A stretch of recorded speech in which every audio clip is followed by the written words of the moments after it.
Né dans les montagnes du Liban au XIXe siècle, Charbel Makhlouf choisit dès son jeune âge la vie monastique. Il commence sa formation au monastère Notre-Dame de Mayfouk, puis poursuit son chemin spirituel à Anaya, où il est ordonné prêtre.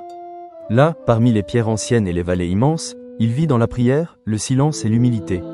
Ses actes témoignent d'une foi profonde.